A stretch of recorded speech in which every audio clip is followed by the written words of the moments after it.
सार्थक ज्ञानेश्वरी अध्याय 9 ओवी क्रमांक 111 पासून आता सुरुवात करूयात. आणि मी प्रकृती अधिष्ठी ते कैसे जैसा स्वप्नी जो असे मग तोची प्रवेशे जागृतावस्थे.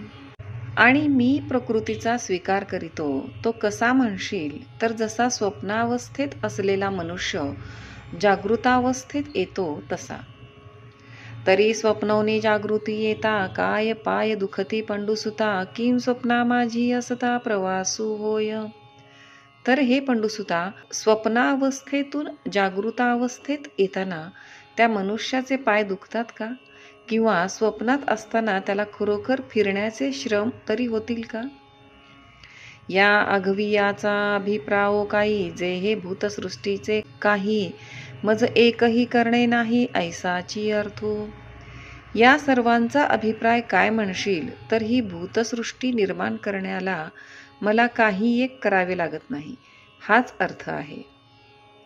जैसी राये अधिष्ठिली प्रज्ञा व्यापारे आपुला लिया काजा तैसा प्रकृती संगू हा माझा एर करणे ती येचे. ज्याप्रमाणे राजाने आज्ञेत ठेवलेली प्रजा आपापल्या कामाकरिता व्यापार करते, त्याप्रमाणे प्रकृतीचा व माझा संबंध मात्र आहे. एरवी उत्पत्ती स्थिती व लय हे सर्व व्यापार तिचेच आहेत. पाहे पा पूर्ण चंद्राची ये भेटी समुद्री अपार भरते दाटी तेथ चंद्रासी काय किरीटी उपखा पडे.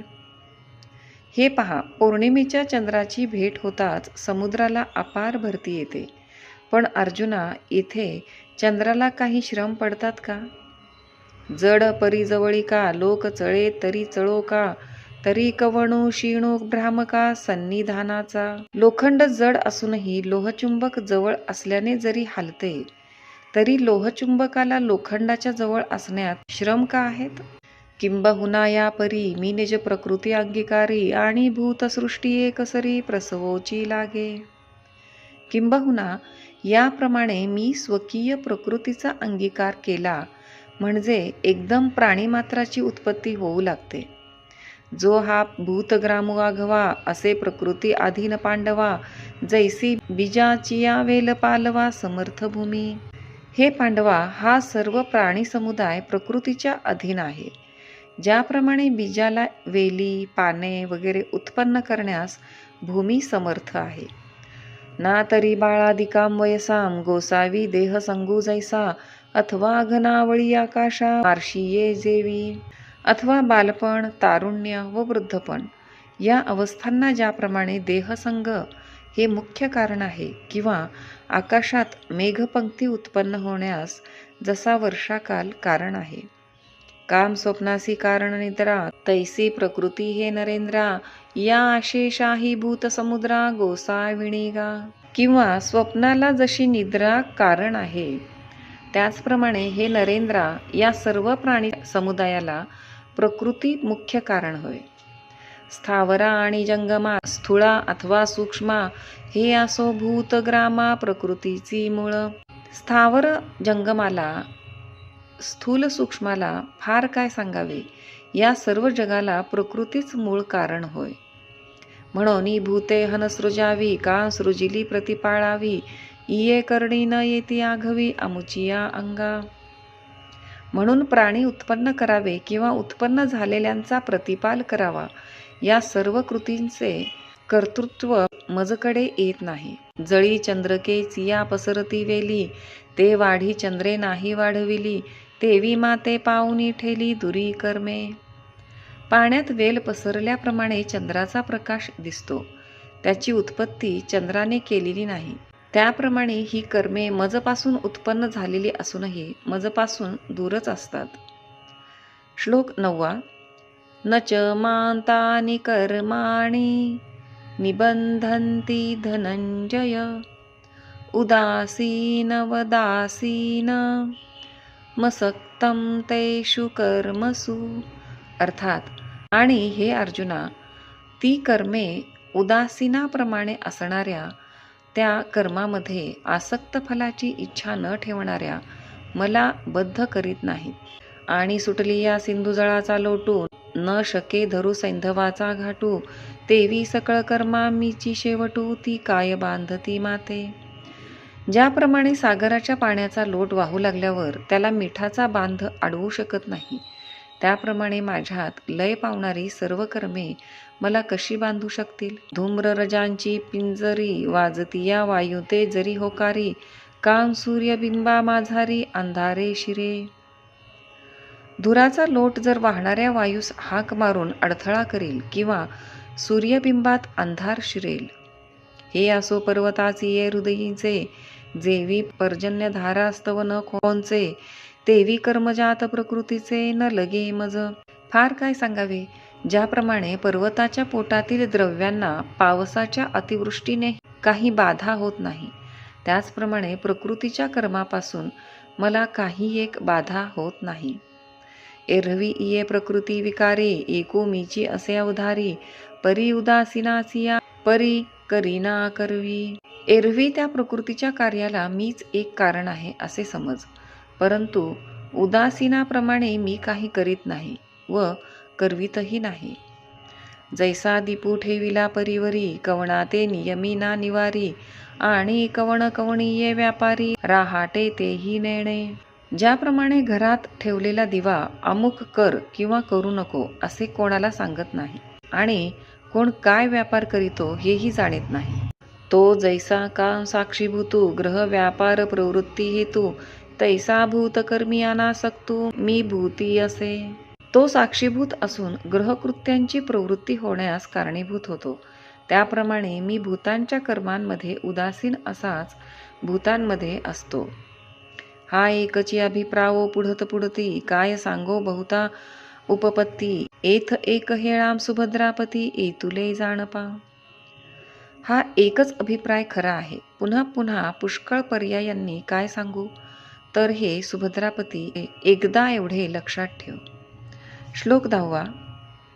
मयाध्यक्षेण प्रकृतिहा सूयते सचराचरं, हेतुनानेन कौन्तेय जगद्विपरिवर्तते. अर्थात केवळ ज्ञानस्वरूप अशा मज अध्यक्षामुळे माझ्या निमित्ताने माझी त्रिगुणात्मिका माया सचराचर जगाला उत्पन्न करीते. हे कुंतीपुत्रा, या अध्यक्षत्वाच्या निमित्ताने सर्व सृष्टी प्रवृत्त होते. जे लोकचेष्टा समजता, जैसा निमित्त मात्र का सविता, तैसा जगत प्रभवी पंडुसुता हेतू मी जाणे. अर्जुना, सर्व सृष्टीतील लोकांच्या व्यापारास ज्याप्रमाणे सूर्य हा केवळ कारणीभूत आहे, त्याप्रमाणे जगाच्या उत्पत्तीला मी कारण आहे असे जाण. कान जे मिया अधिष्ठिलिया प्रकृती, होती चराचराची या संभूती, म्हणून मी हेतू हे उपपत्ती घडेयया. का की ज्यावेळी मी मायेचा अंगीकार करीतो, त्यावेळी तिच्या योगाने प्राणीमात्राची उत्पत्ती होते, म्हणून या जगाच्या उत्पत्तीचे कारण मी अशी लोकांची समजूत आहे. आता येणे उजिवडे निरुते, न्याहाळी पा ऐश्वर्य योगाते, जे माझ्या ठाई भूते परिभूती मी नसे. तेव्हा माझ्यापासून भूतांची उत्पत्ती जरी होते, तरी भूतात मी नाही, ही माझी अद्भुत करणी या ज्ञानाच्या उजेडाने नीट न्याहाळून पहा. अथवा भूते ना माझ्या ठाई, आणि भूता माझी मी नाही, या खुणा तू कही चुको नको. अथवा प्राणी माझ्या ठिकाणी नाही व मी त्यांच्या ठिकाणी नाही, हे मुख्य वर्म तू कधीही विसरू नको. हे सर्वस्व आमुचे गूढ, परी दाविले तुझ उघड, आता इंद्रिया देऊनी कवाड हृदयी भोगी. हे माझे मुख्य वर्म तुला उघड करून दाखविले आहे, तर आता तू आपल्या इंद्रियांची दारे बंद करून, म्हणजे विषयभोग बंद करून, त्यांना कळू न देता आपल्या हृदयात त्याचा उपभोग घे. हा दंशू जव नये हाता, तव माझे साचोकारपण पार्था, न संपडेगा सर्वथा जेवी तुशी कणो. पार्था, हे वेदांत सिद्धांताचे वर्म जोपर्यंत हाती लागले नाही, तोपर्यंत माझे खरे स्वरूप कधीही कळणार नाही.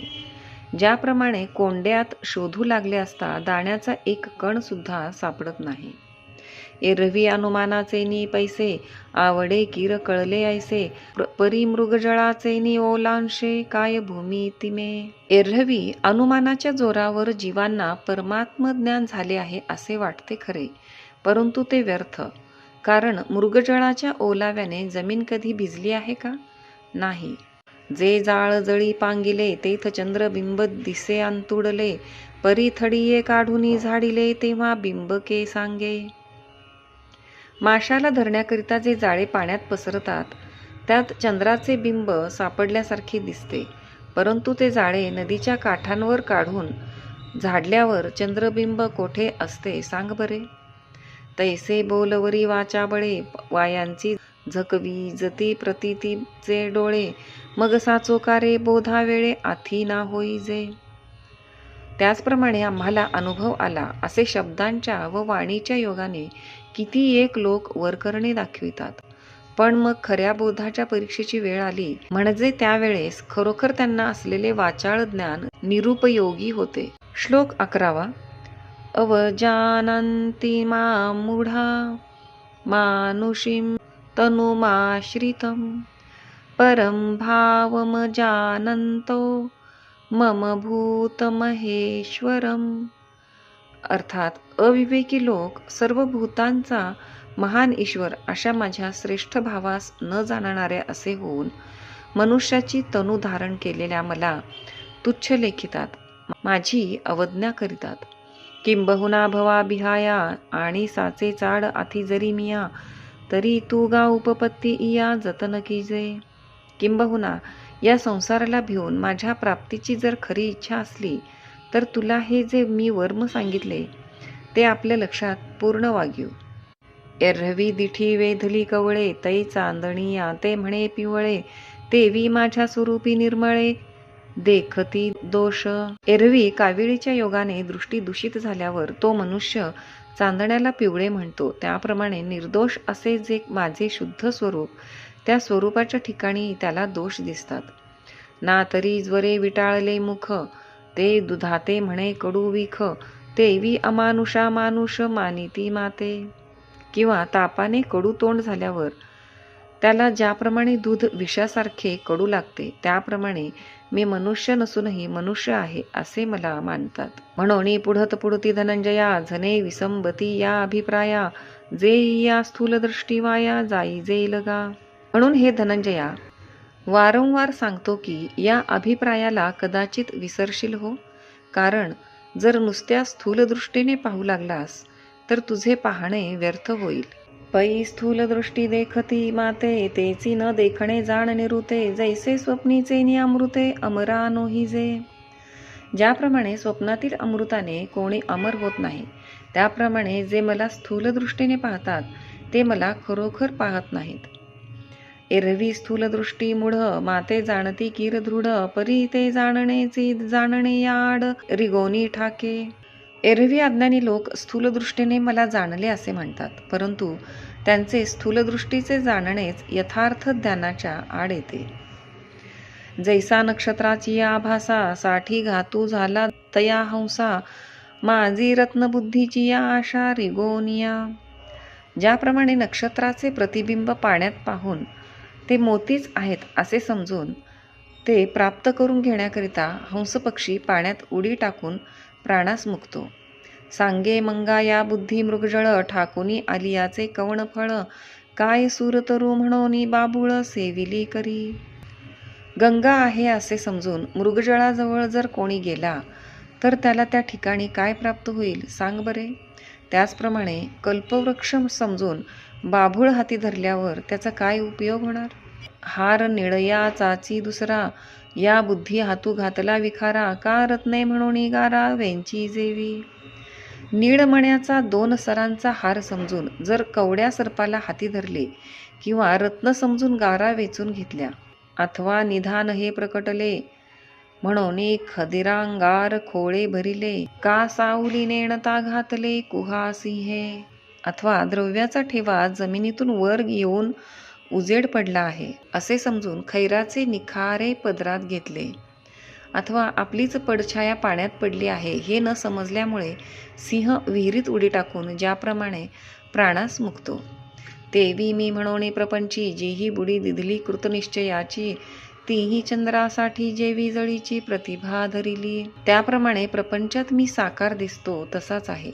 अशा कृतनिश्चयाने जे वागतात ते चंद्राच्या ऐवजी त्याचे पाण्यात पडलेले प्रतिबिंब धरण्याकरिता प्रयत्न करणाऱ्यासारखे असतात.